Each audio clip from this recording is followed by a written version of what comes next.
J'ai même pas démarré qu'on me met déjà la pression là. Je sens le feu derrière. Qu'est-ce que je fais? On laisse l'AFD parler alors? Si vous voulez passer à 18h30, aucun problème. Non, non, non, non. Moi je suis déjà sur scène, je reste. Donc voilà pourquoi on sera sur 10 minutes. Alors, merci à tous. Merci d'être là. Pierre, merci encore pour cette invitation. Je t'ai dit que tu allais me créer des problèmes, mais bon, voilà, ça a commencé déjà. Est-ce que vous avez un pointeur pour moi? Non? Pas de pointeur? C'est vous qui... Je fais ça et vous changez. Je fais ça et vous changez. D'accord, ok. Alors, Pierre m'a demandé d'intervenir ce matin, enfin cet après-midi, sur les talents qui feront l'Afrique de demain. Alors, l'Afrique de demain, vous voyez, on en a parlé un peu tout à l'heure. C'est cette Afrique un peu, finalement, qui est à la rencontre, je dirais, de toutes les ambitions, de tous les rêves d'institutions, je dirais, de partenaires, d'individus, et qui se disent, il faut que l'Afrique soit meilleure que ce qu'elle est aujourd'hui, parce qu'on sait tous que l'Afrique est un continent très riche, qui résorbe de beaucoup de talents, de beaucoup de, je dirais, de potentiel humain, mais qui n'arrive pas à tracer sa voie, on va dire ça comme ça. Alors, souvent, ils le disent, hein, que pour réussir ce challenge-là, il faut briser les barrières, que ce soit les barrières éducatives, que les Africains soient mieux formés, soient mieux soignés, des barrières sociales, des barrières économiques, effectivement, qu'on améliore les niveaux de revenus, qu'on améliore le cadre des affaires et ainsi de suite, ou même politique, en parlant de démocratie, et ainsi de suite. Enfin, beaucoup de choses qui devraient théoriquement permettre à l'Afrique, n'est-ce pas, de devenir meilleure et donc de pouvoir avancer. Alors, au centre de tout ça, on le voit, c'est vraiment très, très macro. On va dire, c'est vraiment des options très macro. Et moi, il y a un mot qui m'a plu dans ce petit thème, c'est le mot talent. Moi, à l'époque, j'avais fait une vidéo où je racontais à des jeunes, parce que j'ai fait une conférence qui a été filmée, où je disais aux jeunes, en réalité, moi, je ne recherche pas des CV, je recherche des talents. Et que quand je reçois effectivement une demande d'emploi avec un courrier, avec un CV qui commence par j'ai l'honneur de, ainsi de suite, en général, je ne lisais pas la suite, je le déchirais, je le mettais à la poubelle. Ça m'a valu effectivement toutes sortes de critiques ou toutes sortes de débats en Côte d'Ivoire. Et il y a même des jeunes qui m'ont écrit, il y a un qui m'a dit, mais et nous qui n'avons pas de talent, comment on va faire? Et c'est là où je me suis rendu compte vraiment du désarroi dans lequel on se plongeait. Quand un jeune peut arriver à être convaincu qu'il n'a pas de talent, alors que le talent, c'est la chose la mieux partagée au monde par tous, chacun d'entre nous naît avec le sien ou peut apprendre, peut acquérir, peut travailler pour. Quand un jeune arrive à dire « et moi qui n'ai pas de talent », ben ça, c'est le signe du désespoir. Et c'est pour ça que d'ailleurs, j'ai pris sur moi de dire « je vais écrire un livre ». Et ce livre-là, il va s'appeler « Transcender », je vous en parlerai tout à l'heure. Et là, ça me ramène à ce que je disais tout à l'heure avec le PM tout à l'heure. Quand on prend un Africain aujourd'hui, il grandit dans un imaginaire qui n'est pas le sien. On va regarder au niveau des enfants. Il y a quelqu'un là-haut? Alors, vous voyez, hein, ça c'est un peu l'univers que me décrit ma fille qui a 10 ans à la maison chez moi.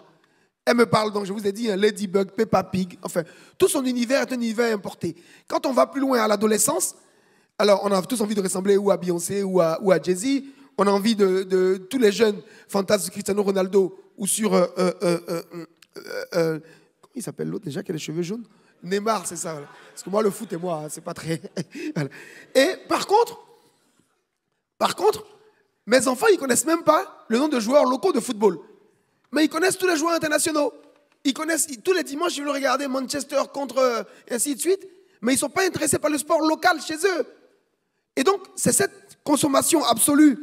Même quand on devient plus adulte, hein, on le voit, hein, que ce soit sur enfin, moi, je fais un peu... On a une chaîne de télévision et le Premier ministre l'a dit, je fais beaucoup de marketing politique. Et je me rends compte qu'il y a beaucoup de responsables politiques africains qui s'empressent plus pour passer sur des chaînes comme France 24 ou TV5, contre qui je n'ai rien du tout, hein, mais que sur des chaînes locales.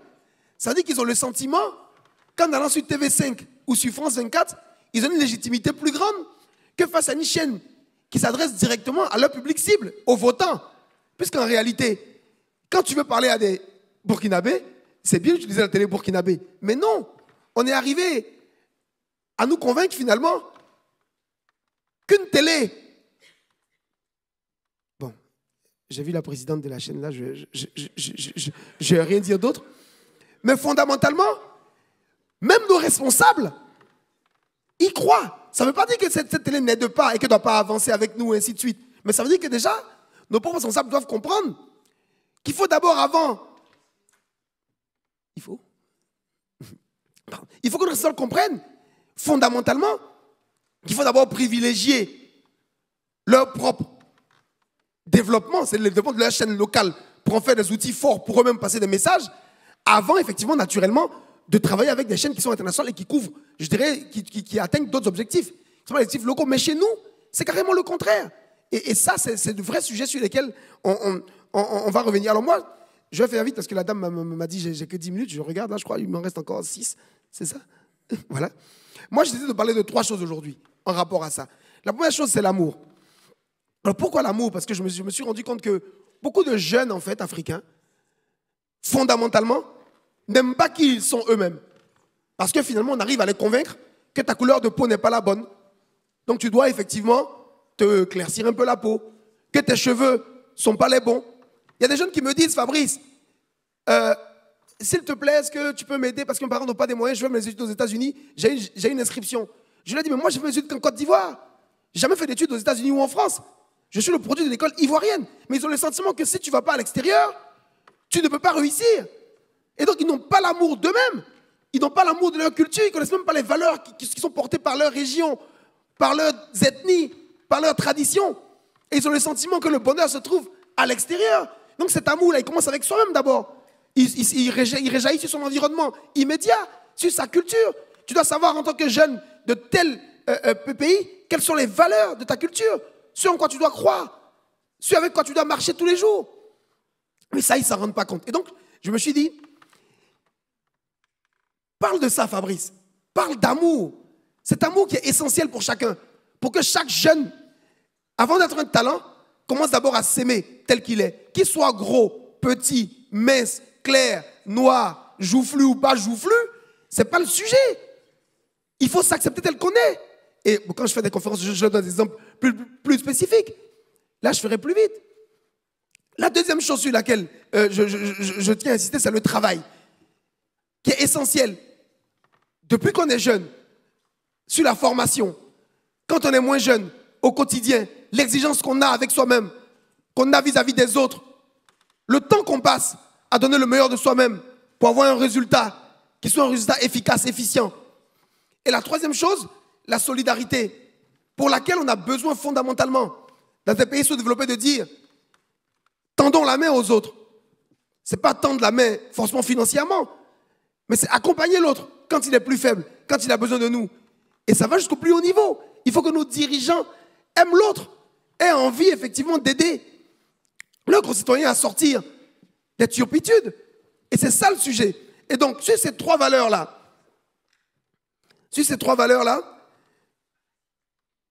je veux vraiment insister en citant celles qui me sont chères, ces 3-là, mais l'Afrique de demain ne sera pas faite par un talent mathématicien plus fort que l'autre exclusivement.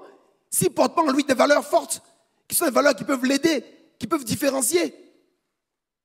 Il faut fondamentalement que l'Afrique de demain soit faite par des hommes qui croient en des choses. Qu'est-ce qui fait la différence entre un douanier français et un douanier sénégalais? Ils ont tous la même formation. Par contre, tu ne pourras pas corrompre le douanier français, enfin a priori. Mais vraiment, parce que fondamentalement, il y a un encadrement et des valeurs tellement fortes ancrées qui font que la société s'organise de façon rigoureuse. Et ce qui fera l'Afrique de demain, ce n'est pas seulement de la formation, c'est aussi qu'on ait envie de porter des valeurs qui sont des valeurs fortes qui nous permettent de transcender. Et ces valeurs-là, elles sont diverses en fonction de où on se situe. Chacun doit avoir sa cartographie de valeurs qui lui permet de dire, voilà qui je suis. Voilà ce que je veux qu'on perçoive de moi. Voilà ce que je veux qu'on retienne. Et voilà comment je vais agir. Voilà comment je vais m'inscrire dans un combat. Et quand on parle de diaspora, naturellement, il faut un give back. Il faut fondamentalement qu'il y ait une envie à un moment donné de dire j'ai fait des études ici, je me suis formé ici, j'ai appris des choses ici, j'ai des compétences ici. Il est temps pour moi de rendre une part à ma terre. Qui qu'on soit africain d'origine ou qu'on soit comme mon frère Claude, guadeloupéen qui dit je suis fils d'esclave et j'ai envie d'être utile quand même à mon continent d'origine, enfin l'origine d'origine de mes parents. Et donc il faut fondamentalement à un moment donné que l'Afrique qui réussisse demain soit une Afrique, pas seulement, parce que c'est important, hein, l'école c'est essentiel, la formation, l'éducation, mais plus que tout ça, il faut qu'elle soit portée par des valeurs. Il faut que ce soit des valeurs fortes qui donnent envie à chaque Africain de s'apprécier tel qu'il est, de s'aimer tel qu'il est, de s'inscrire dans le monde d'aujourd'hui avec ses valeurs à lui. Parce que le Japonais, il a beau être dans la technologie, il a beau être quelqu'un de très ouvert sur le monde, mais le Japonais, il est totalement ancré dans sa culture. Totalement ancré dans sa culture. Et ça part même des choses banales. Hein. Ça part du vestimentaire, ça part de ce qu'on mange, ça, ainsi de suite. Et nous, notre sujet, c'est que nous sommes perdus entre ce qu'on nous donne à consommer, ce qu'on apprend, ce qu'on veut et ceux à qui on veut ressembler. Et donc, je vais faire très vite parce qu'elle m'a speedé. Ma réponse sur les talents qui feront l'Afrique de demain, c'est des jeunes Africains ou de la diaspora qui porteront des valeurs fortes en complément de leur formation, qui doivent être au top niveau pour changer l'Afrique de demain. Merci beaucoup.